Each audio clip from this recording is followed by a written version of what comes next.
Hello physios, welcome to my YouTube channel Believe in Therapy. I am Neha and today's we are discuss about PT management of a lord horses. तो आज हम पढ़ने वाले हैं Lord horses के बारे में। लास्ट का जो वीडियो था उसमें हमने scoliosis kyphosis already discuss कर दिया है। लिंक आपको डिस्क्रिप्शन में मिल जाएगा, तो आप हमारे चैनल पे भी जाके देख सकते हैं और हमारे डिस्क्रिप्शन पे भी प्लेलिस्ट में भी चेक कर सकते हैं। तो आपको सारे ऑर्थोपेडिक्स कंडीशन का पीटी मैनेजमेंट मिल जाएगा। तो स्टार्ट करते हैं। लॉर्डोसिस एक्चुअल होते क्या है। लॉर्डोसिस को हम स्वे बैक पोस्चर भी बोलते हैं। तो लॉर्डोसिस एक ऐसी कंडीशंस होती है जहाँ पे हमारा जो स्पाइन का कर्व होता है, मीन्स लंबर एरिया का जो कर्व होता है, या हमारा सर्वाइकल एरिया का कर्व होता है, वो क्या होता है, टू मच इन्वॉल्व हो जाता है। मीन्स फॉरवर्ड कॉन्केविटी देखने को मिलती है स्पाइन पे ऑन योर नेक और लोअर बैक एरिया। तो ये कॉमनली क्या होता है कि एडल्ट में देखने को मिलता है, ओल्डर देन 50 ईयर्स उनमें देखने को मिल सकता है, प्रेग्नेंट वुमेन में देखने को मिलता है। तो क्यों देखने को मिलता है, इसके कुछ कॉजेज होते हैं, जैसे कि स्पॉन्डाइलिसिस हुआ है किसी पेशेंट को, या ऑस्टियोपोरोसिस है, मसल्स डिस्ट्रॉफी हो गई है, ट्रॉमा हो गया है। तो ये बहुत सारी कंडीशंस होती है, डिजेनरेटिव चेंजेस हो सकते हैं। तो इनकी सारी रीजन की वजह से सोए क्वेश्चन देखने को मिल सकता है। एंड ये दो टाइप से होता है, एक सर्वाइकल लॉर्डोसिस होता है, एक हमारा लंबर लॉर्डोसिस होता है। तो सर्वाइकल लॉर्डोसिस में क्या होता है, नेक हमारी पुश कर जाती है, neck push neck further forward.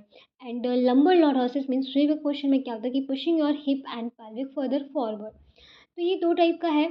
आपको ध्यान देना है कि जब भी आपके पास पेशेंट आता है, किस टाइप की कंप्लेंट आ रहा है, उसका पोस्चर कैसा है। पोस्चर को आपको देखना है कि पोस्चर करेक्ट है या फॉल्टी पोस्चर है। लेवल चेक करने, शोल्डर का लेवल ईयर के लेवल के इक्वल में है, ईयर क्रेस्ट का लेवल कैसा है। तो आप जब ऑब्जर्व करेंगे पेशेंट को तो आपको पता चल जाएगा ये लॉर्डोटिक पेशेंट है, मीन्स स्वेविक पेशेंट है। तो according to the patient complain हम क्या करेंगे, कुछ गोल सेट करेंगे। Reduce pain to correct posture, increase range of motion to increase strength of a weak muscles and prevent deformity and muscles imbalance या dystrophy हुई है उसे प्रिवेंट करना है।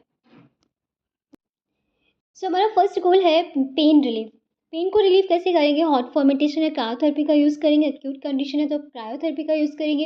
एंड क्रोनिक कंडीशंस है तो आप हॉट फॉर्मेंटेशन यूज़ करेंगे। हॉट फॉर्मेंटेशन में हमारा जैसे कि SWD है, हाइड्रोकोलेटल पैक है, जो क्या करते हैं मसल्स की स्टिफनेस को कम करते हैं, पेन को कम करते हैं, मसल्स को रिलैक्स करते हैं। हमारे कोलेजन फाइबर के जो एक्सटेंशन जो टिश्यूज होते हैं उनकी एक्सटेंसिबिलिटी को इंक्रीज करते हैं, मसल स्पैज़म को कम करते हैं।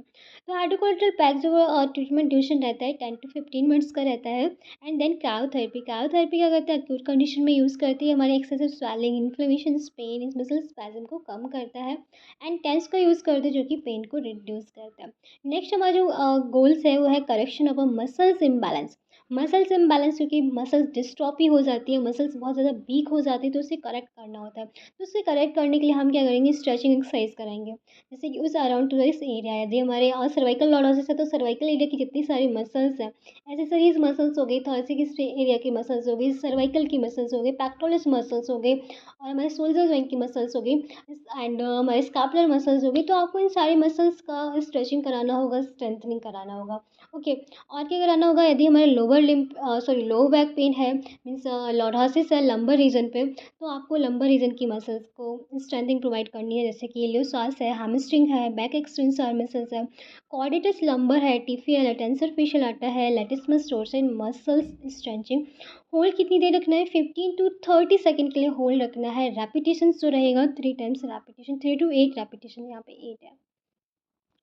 ओके, नेक्स्ट देखते हैं। ये हमारी जो कुछ एक्सरसाइज है, जैसे कि आप एक्सरसाइज कर सकते हैं, bridging exercise, prayer pose and bridging. तो ये सारी एक्सरसाइज, सॉरी ये कैट कैमल पोज है, तो ये हमारी फ्लाइंग एक्सरसाइज, ये सारी एक्सरसाइज आपको पेशेंट को करानी है, जिससे कि स्ट्रेचिंग होगा हमारे लंबर रीजन पे। ओके, नेक्स्ट ये हमारी कुछ एक्सरसाइज है जो कि आप डेली पेशेंट को सजेस्ट कर सकते हैं स्ट्रेचिंग के लिए। कुछ स्ट्रेंथनिंग एक्सरसाइज है। स्ट्रेंथनिंग एक्सरसाइज जैसे कि आपको डेली पेशेंट को सजेस्ट करना है, ऐसा लार करा सकते हैं। Supine in strengthening hip flexor, pelvic tilt exercise, posterior pelvic tilt in a crook lying position, knee to chest single and double knee to chest exercise, bridging exercise, left to buttock in a crook lying, crutches exercise, strengthening to abdominals, and plank exercise. Hold initially for 15 seconds, then progress to burn minutes. Repetitions 10 repetition twice a day. तो ये कुछ diagram है, इनको आप देख सकते हैं, आप इस स्ट्रेंथिंग को डेवलप करने के लिए। और बहुत सारी एक्सरसाइज है जो कि यहाँ पे अब डायग्राम में नहीं है, जैसे प्लैंक एक्सरसाइज हो गई, ब्रीजिंग एक्सरसाइज हो गई। तो ये एक्सरसाइज होती है वो हमारी कोर मसल्स को बहुत ज़्यादा स्ट्रेंथ प्रोवाइड करती है। तो यहाँ पे लंबर लॉरेसिस में हमें कोर मसल्स की स्ट्रेंथिंग को डेवलप करना होता है।